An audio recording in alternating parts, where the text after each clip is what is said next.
Good morning, Hannah. You'll never guess what?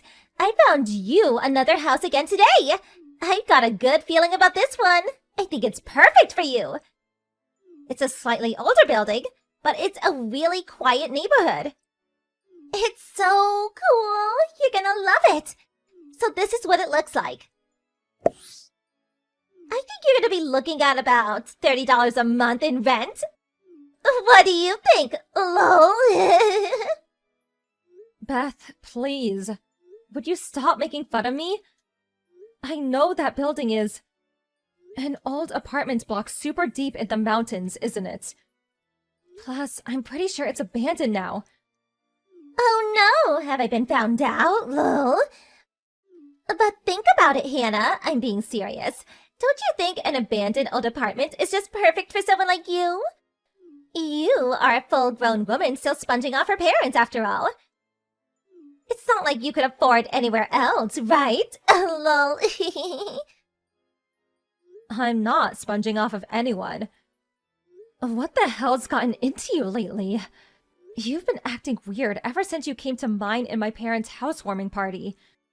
You messaged me at a rate of about 5 times more than you used to. You keep sending my mom and dad random gifts. Isn't this all a bit strange? Plus, you keep sending me pictures of single-person apartments, which admittedly started out seemingly serious, but are getting progressively more ridiculous every day. I mean, abandoned buildings and mountain huts? Give me a break, Beth. Nothing you're doing makes any sense. What are you up to? How about you try using your brain for once, lol? You're nearly 30, right? I think it's about time you started standing on your own 2 feet for a change. I did assume you'd finally spread your wings and fly the nest when you and your parents moved out into the family home.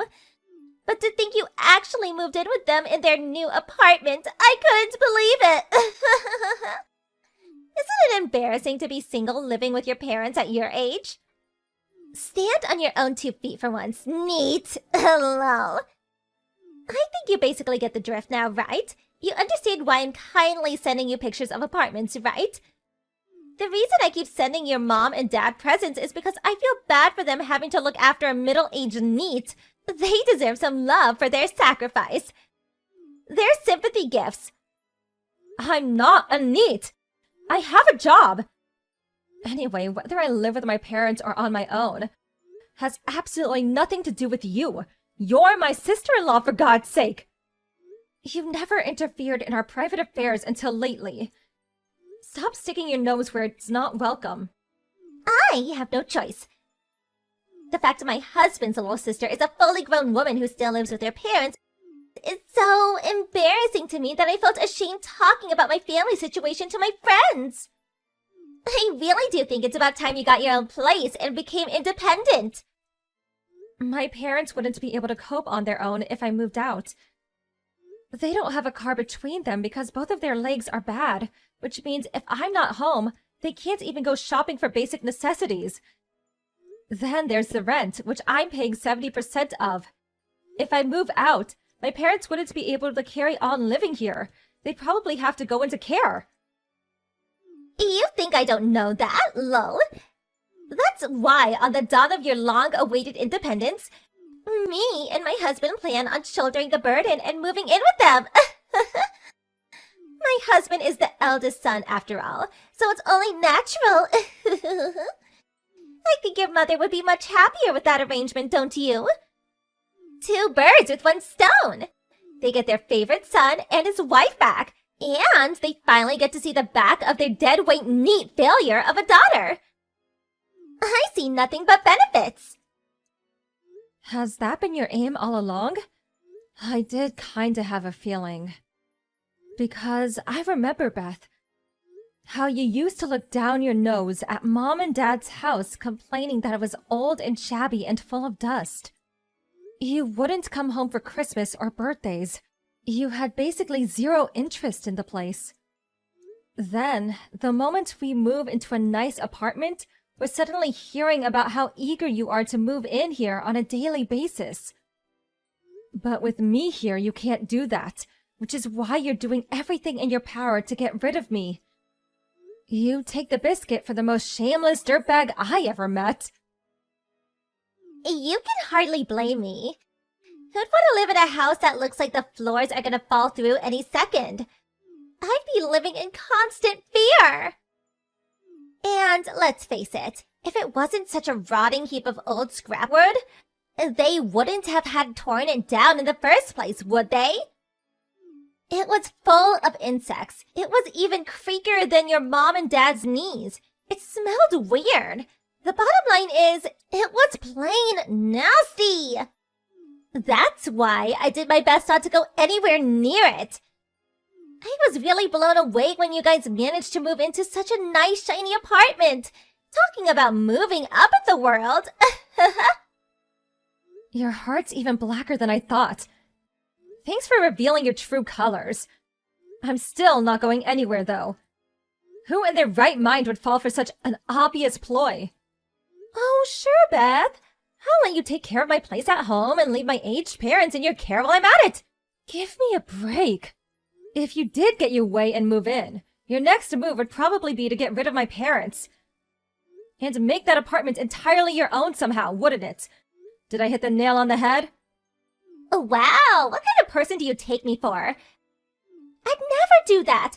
I'm offended of that accusation, lol. Don't worry, I'm gonna take real good care of your mom and dad. They will be paying for my rent with their pensions after all. It's hardly fair that you're the only one who gets to live rent-free in such a nice apartment, isn't it, lol? Do not talk about my parents like there's some discount coupon. I've always hated this about you. You can be so callous. If you weren't married to my big brother, I'd never have anything to do with you for the rest of my life. You think I want a lazy, neat write-off as my sister-in-law? Good riddance, I say, lol. Anyway, I'm not going anywhere. And I'll never let you move into this apartment. Oh, please, have you heard yourself? What makes you think I need your permission? I'm gonna move in, and there's not a thing you can do to stop me. Sucks to be you, huh?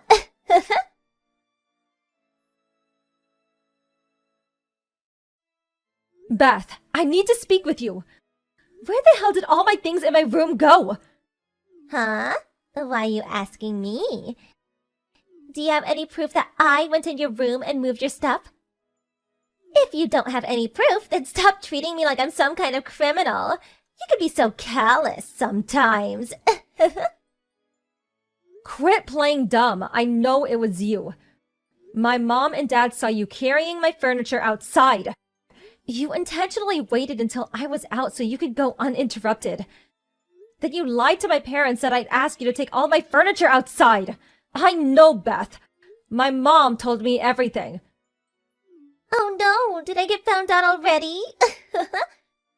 Fine, I'll admit it. I took all your stuff. What now? I heard sometimes you have to take extreme measures to force neets to change their ways. It was written on the net. I was just trying to help you. If I didn't do that, you might have been a neat forever.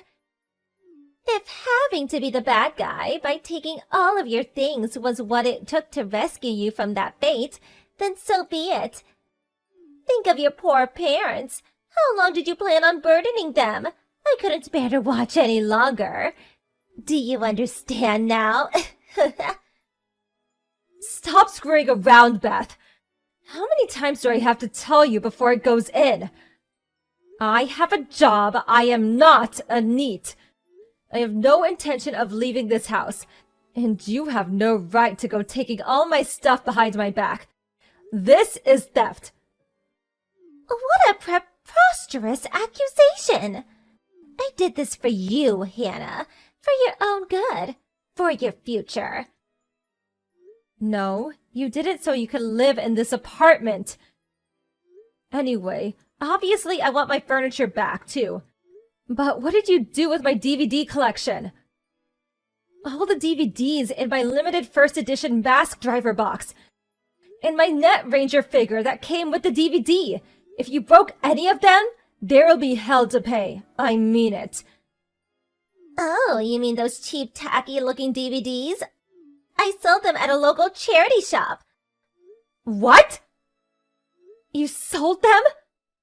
As for the furniture, I thought you'd probably use it again once you moved out, so I left it in our backyard. I couldn't leave the DVDs and games and stuff like that outside. But at the same time, I didn't want to have such a load of junk taking up space in the house, so I sold them. I got about $350 for everything in total. You sold my cherished DVDs and game collection for a measly $350 at a charity shop? You sold them despite the fact most of them are priceless and can no longer be obtained? Come on, Hannah, you're almost 30 years old. Isn't it time you grew out of these childish hobbies of yours? Aren't you embarrassed? I'm going to donate the $350 from the DVDs and games to you, so use it as part of your moving fund to get yourself a nice new place. Obviously, when I say donate to you the $350, I only need half of it though. I'll be taking the other half as commission for my services, lol. Let's go out together tomorrow. Just us two girls to find you a new apartment. I'm taking you to court. Huh? My patience has run out. You crossed the line. I won't let you get away with this. I'm taking you to court immediately. Taking me to court? Do you have any idea how ridiculous you sound? That's not even possible, darling. You can't file a lawsuit over a family dispute. It appears you're a little uneducated on the matter. There's such things as civil non-intervention, you know, lol. All that means is that the police can't intervene in civil disputes. Your theft constitutes an offense that, as long as a formal complaint is filed, can be prosecuted. I'll hire a lawyer and file a lawsuit. This means a trial. Are you capable of understanding what that means with your pea brain of yours? What? A trial? I can't get the police involved, but I can take you to court and have you tried before a judge. I'll be filing the lawsuit immediately, and you will pay for what you've done. Expect to hear from my lawyer very soon. Just hold on a minute. Don't you think you're being a little unreasonable here? Why would you take me to court? What? What do you mean, why? Everything in your room in that apartment belonged to your mother, right? If anyone was going to take me to court for theft, it would be one thing if it was your mom, the rightful owner of the things I took. But wouldn't it be weird for a neat loser with no possessions living rent-free with her parents to be the one filing charges? That would be irrelevant even if it was true. Even if the legal owner was the one who could file the charges, it would make no difference. Because this is my apartment. Huh? What are you saying? Isn't this your parents' apartment? Wrong. I bought it, and I paid for it. What? Not your mom and dad? I was sure it was theirs. I thought they paid for it with their savings and the money from selling the land from their old house. It's my apartment, paid with my salary, bought by me, owned by me, mine. I bought it when my mom and dad had the house demolished. My parents are the one living rent-free. Do you understand? What? This can't be happening. You're joking, aren't you? Tell me it's just a joke. If it really is your apartment, no matter how much I curry favor with your mom, no matter how many gifts I buy or how nice I am to them, I could never live there. That's what it means, isn't it? Yes, that's exactly what it means. It's my house, so I decide who lives there. Oh my god. All my hard work until now was a total waste. That's why I'm taking you to court. Make sure you let my brother know what's happening too. Please, just wait. Let's discuss this like reasonable adults. Surely you don't seriously plan on taking your sister-in-law to court? Her family! Who? You're just my brother's wife. From my point of view, you're nothing but a common thief who tried to deceive my parents and sold all my personal belongings. No, we really wasn't like that. just one big misunderstanding. We just have our wires crossed a little, that's all. I'll give you all your furniture back immediately. Everything! You just said you left it in the backyard of your house, didn't you? It's raining today. You don't seriously plan on returning my furniture back to me soaking wet? I'll give it a good wiping down before I give it back. If there's any dirt on the littler things, I'll give them a thorough scrubbing. And if any of the books are ruined, I'll buy you new ones. What about my DVD box? That's the most important thing out of everything. I'll buy it back. I'll give the charity shop their money back. Please. Okay, here's what I'm willing to do. I want all of my furniture and tools back spotless. And they better look brand new when I see them. I want you to go buy back my DVD box. Then I want you to swear that you'll never meddle in my business ever again. If you do all those things, I won't take you to court. Really? That's all I have to do? Phew! By the way, the DVD box you sold for pocket change was not only a limited first edition item with only a very small number of units ever produced that's no longer available commercially, but the few that are on the market currently selling at a premium, and even the second-hand ones go for $1,500. How much? 1,500? For a measly little DVD box? But they only gave me $350 at the shop! Yeah, you really gave them the deal of a lifetime, didn't you? They probably cracked open the champagne when you left. People pay over $3,000 for them brand new. Of course, I went out of my way to preserve mine in its brand new state with its original packaging left untouched. Which means, of course, you'll buy me another brand new, unopened one, right? If you don't, I'm filing the lawsuit. No, wait! The last part is a little difficult. I can't just conjure up $3,000 out of thin air all of a sudden. I need time. Okay, I'll file the lawsuit.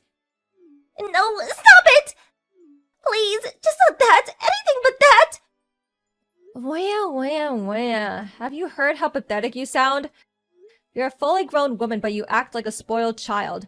Are you still in diapers by any chance? Isn't this even slightly embarrassing for you? Know your place, thief. I'm sorry. I never intended for things to turn out like this. I made a mistake. Don't we all make mistakes sometimes? Please forgive me. You have 3 days. I want everything you took from my room returned to its original state before those 3 days are up. My furniture, my tools, my books, my games, and obviously my DVD box. If there's even a single thing I don't like, a single scratch, damp mark, a single item that isn't exactly as it was before, I think you know what happens next.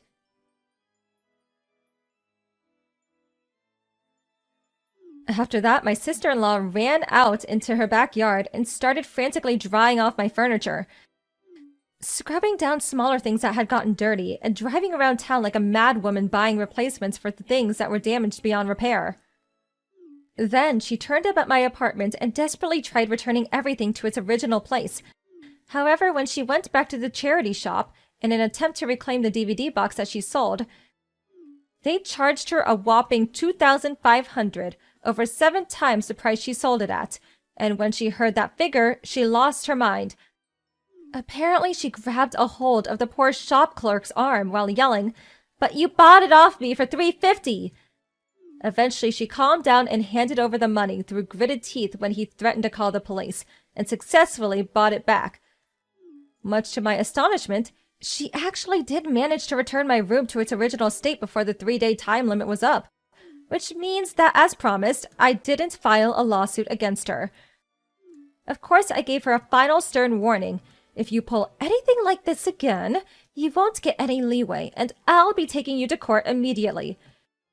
She nodded her head repeatedly while looking ready to cry at any moment, her body sagging in dejected resignation. I was super relieved when I got my beloved DVD collection back. I bought a lockable shelf that can be fixed to the floor and stored all of my things in it so no one can steal from me ever again.